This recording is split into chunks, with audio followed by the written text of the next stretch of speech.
Heartbreak waiting rooms are never boring for me. The fluorescent lights hummed their monotonous song above her head, casting that particular shade of institutional white that made everything look slightly unreal, slightly removed from the world outside. Maya had been staring at the same water-stained ceiling tile for 17 minutes, counting the seconds between each drip from the coffee machine in the corner. When she walked in, the woman had dark hair that fell in waves past her shoulders, eyes that seemed to carry entire stories within them, and she moved with the kind of careful grace that suggested she was holding something fragile inside herself. Maya felt her heart stutter in a way that had nothing to do with the anxiety that had brought her to this therapist's waiting room in the first place, and everything to do with the sudden, inexplicable certainty that her life had just shifted on its axis, without asking her permission. If you believe in the quiet moments that change everything, in kindness that arrives when we need it most, and in second chances that find us in the most unexpected places, please take a moment to like this video, share it with someone who needs to feel something real today, and subscribe to channel name. Your support helps these stories reach hearts that need them most. Maya had been coming to this waiting room every Thursday at 3:30 for 6 months now, ever since the breakup that had shattered her so completely that she'd stopped recognizing her own reflection. Her ex-girlfriend had left her for someone more certain, someone who didn't wake up in the middle of the night, questioning every choice she'd ever made, someone who could say I love you without her voice trembling with all the ways love had failed her before. The therapist's office had become Maya's sanctuary, the waiting room her purgatory, the 20 minutes before each session a space where she could sit with her brokenness without anyone expecting her to be whole. She'd memorized every magazine cover, every inspirational poster about resilience and growth, every crack in the leather chairs that lined the walls. She knew exactly how many steps it took to walk from the door to her usual seat by the window. 17. She'd counted them dozens of times. But today, everything felt different because of the woman who'd just entered, who was now sitting 3 seats away, close enough that Maya could smell her perfume, something subtle and warm like vanilla and sandalwood. The woman was fidgeting with her phone, fingers trembling slightly as she scrolled through something that made her eyes well up with tears. She blinked away quickly, efficiently, like she'd had a lot of practice at swallowing her pain. Maya recognized that look. She'd worn it herself for months. That expression of someone trying desperately to hold themselves together in public while falling apart inside, without thinking, without planning. Maya reached into her bag and pulled out a small packet of tissues, extending her hand across the empty seats between them. The gesture was simple, almost meaningless, but the woman looked up with such genuine surprise, such naked gratitude that Maya felt something shift in her chest. The woman took the tissues with a trembling smile that didn't quite reach her eyes, and whispered a thank you that sounded like it carried the weight of 100 unsaid things. Her name was Elena, and over the following weeks, those 20 minutes in the waiting room became the highlight of Maya's entire week. They started sitting closer, then side by side, sharing the strange intimacy that comes from meeting someone in a space dedicated to healing, where pretense falls away and vulnerability becomes currency. Elena had come to therapy after losing her mother. She eventually shared during one of their waiting room conversations, and the grief had opened up old wounds about her identity, about the parts of herself she'd hidden from her conservative family, about the dreams she'd put aside to be the daughter everyone expected her to be. Maya listened with the kind of attention that felt like holding space, and in return, she shared her own stories of heartbreak and self-doubt, of learning to love herself in a world that had taught her to be small. They never saw each other outside that waiting room. It was an unspoken rule, a boundary that felt both comforting and confining. The waiting room existed outside of real life, outside of expectations and complications. It was theirs alone, a pocket universe where they could be entirely themselves without consequences.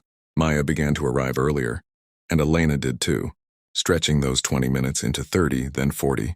They talked about everything and nothing, books they'd loved, places they wanted to travel, the way grief changes the color of the sky, the particular loneliness of being queer in spaces that don't quite make room for you. Elena's laugh, when Maya finally coaxed it out of her, sounded like music, like something precious being unwrapped for the first time. And slowly, week by week, Maya realized she was falling in love in the most inconvenient, beautiful, terrifying way possible. The waiting room became charged with everything they weren't saying. Every accidental brush of hands felt electric. Every shared smile carried the weight of possibility.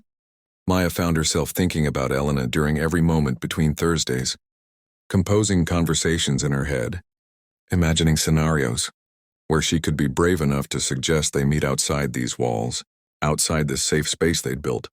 But fear held her back. Fear of ruining what they had, fear of rejection, fear of discovering that the magic only existed here, in this liminal space between their broken pieces and their healing. Elena seemed content with the boundaries too. Or maybe she was just as scared, just as uncertain about what stepping outside the waiting room might mean. Then came the Thursday that changed everything. Maya arrived at her usual time to find the waiting room empty except for a handwritten note taped to her chair. Elena's handwriting was elegant and careful, each letter formed with intention. The note said she'd decided to end her therapy sessions because she'd finally found the courage to move forward, to stop looking backward at her grief and start looking ahead at her life. She thanked Maya for being her anchor during the hardest months, for showing her that kindness from strangers could become the kind of friendship that saves you. But there was no phone number, no last name, no way to find her. Maya sat in that chair feeling like she'd been hollowed out, realizing only now how much of her healing had been tied to those Thursday afternoons, how much hope she'd invested in a connection that apparently only she had felt deepening into something more. She went through her session that day in a fog, barely hearing her therapist's words about closure and moving forward. When she emerged back into the waiting room an hour later, she expected it to be empty, expected to face the reality that Elena had simply walked out of her life as unexpectedly as she'd walked in. But Elena was there, sitting in her usual spot, her hands clasped tightly in her lap, her eyes red-rimmed but determined. She stood when she saw Maya, and the words came out in a rush, tumbling over each other like they'd been held back too long. She said she'd tried to leave, had made it all the way to her car but couldn't do it, couldn't end their story in a waiting room, couldn't leave without knowing if Maya felt even a fraction of what she'd been feeling for months. This pull, this connection, this sense that some people meet each other exactly when they're meant to, in exactly the places they're meant to, even if those places are supposed to be temporary. Maya crossed the waiting room in those same 17 steps, but this time they felt like crossing an ocean, like traversing the distance between who she'd been and who she was becoming. When she reached Elena, she took her hands, those hands that had been trembling that first day, and they were trembling again, but for entirely different reasons. Maya said yes, she felt it too. Had been feeling it so intensely it scared her. This sense that Elena had walked into that waiting room and somehow walked into her life in a way that couldn't be undone. They left together that day, stepping out of the fluorescent lighting and into the golden late afternoon sun, and Maya realized that healing doesn't always look like solitude and self-reflection. Sometimes it looks like finding someone who sees your scars and doesn't flinch, who meets you in your broken places and doesn't try to fix you, just sits with you until you remember how to fix yourself. Their first real date wasn't fancy or elaborate. They went to a quiet cafe and talked for hours, discovering that the magic hadn't been confined to the waiting room after all. It had simply been them, finding each other at exactly the right moment. Elena told her about the dreams she was finally pursuing, about the art studio she was planning to open, about reconciling with parts of her identity she'd buried for too long. Maya shared her own plans, the ways therapy had helped her understand that her sensitivity wasn't weakness, that her capacity for deep feeling was actually her greatest strength. They talked about their exes and their families, about coming out stories and chosen families, about the particular courage it takes to love as a queer woman in a world that doesn't always celebrate that love. If this story has touched your heart, if it's reminded you that love finds us in the most unexpected places, that healing is never a straight line, and that sometimes the people we need most walk into our lives when we're not even looking for them, please take a moment to like this video and share it. Your engagement helps stories like this reach others who need to know they're not alone in their journey. Months later, Maya still goes to therapy, but now the waiting room holds different memories. She sits in that same chair by the window sometimes, remembering the woman she was when she first started coming here, the one who thought she'd never feel whole again. Elena occasionally comes with her, not for therapy but just to wait, to sit in the space where their story began. They hold hands openly now, fingers intertwined without hesitation, and sometimes other people in the waiting room smile at them, perhaps sensing that they're witnessing something tender and true. The waiting room taught Maya that the spaces between our destinations are often where the most important things happen, that the moments we think we're just passing time are sometimes the moments that define our entire lives. She learned that love doesn't always announce itself with fireworks and grand gestures sometimes.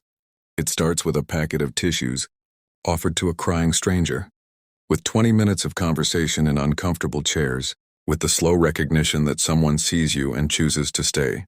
Please take a moment to comment below about a time when an unexpected connection changed your life, when kindness from a stranger became something more, or when love found you in the last place you expected. Elena and Maya built their life together slowly, carefully, with the kind of intention that comes from people who've known loss and learned to treasure what they find. They talked about the waiting room often, about the strangeness and serendipity of it all, about how two broken people had found each other in a space designed for healing and had somehow healed each other just by showing up.